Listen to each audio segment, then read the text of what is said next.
امام احمد بن حنبل رحمۃ اللہ علیہ بہت بڑے محدث تھے۔ ایک بزرگ تھے شاہ بقی الدین ابن مخلد، وہ کہتے ہیں مجھے پتہ چلا کہ اس دور میں نبی کریم علیہ السلام کی حدیث جو سب سے بہترین پڑھاتے ہیں وہ امام احمد بن حنبل ہیں۔ ان کو حضور کی حدیث سے جو خاص شغف ہے وہ کسی اور کو نہیں۔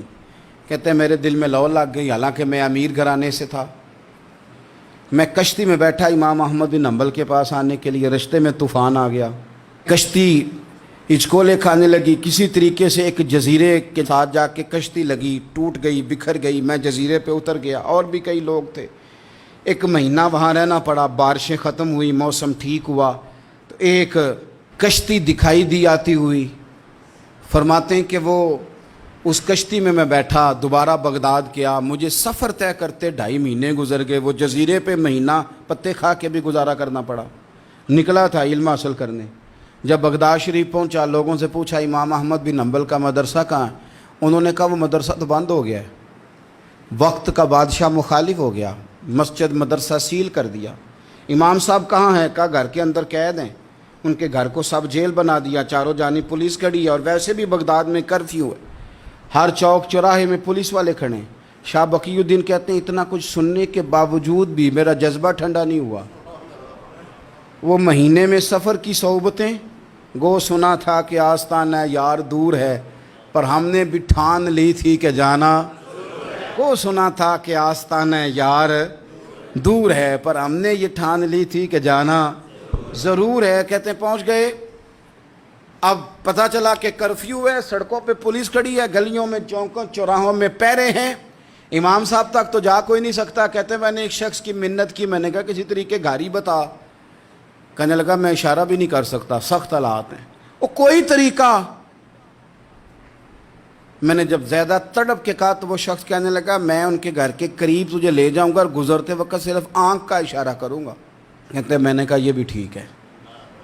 ان کے گھر کے تیری تلاش میں پھرے نا ہم جنگل پہاڑ اور دشت میں، ان کے دروازے کے قریب اس نے اشارہ کیا۔ شاہ بقی الدین کہتے ہیں کہ میں گھر دے کے آ گیا واپس۔ اب میں سوچنے لگا کہ کیسے امام صاحب تک پہنچنا ہے۔ بڑی تجویزیں سوچیں، بڑی تجویزیں، کام والا بن جاؤں، پھیری لگانے لگ جاؤں۔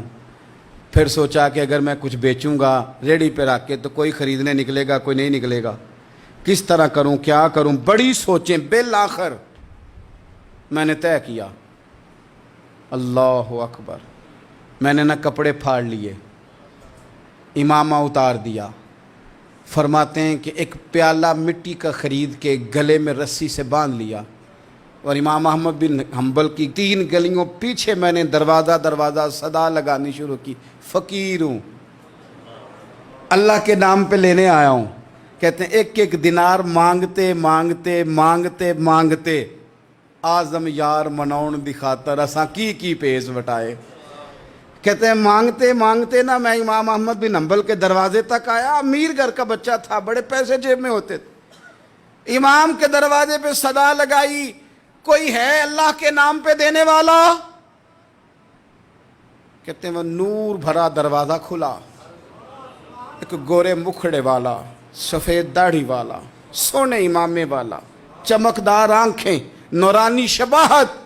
کہتے امام احمد بن حنبل باہر آئے، اور جیسے ایک دینار میرے پیالے میں ڈالنے لگے تو میں نے ہاتھ چوم کے کہا سونیا تیرے قربان جاؤں، میں دینار لینے نہیں آیا، محمد عربی کی حدیثیں سننے آیا ہوں۔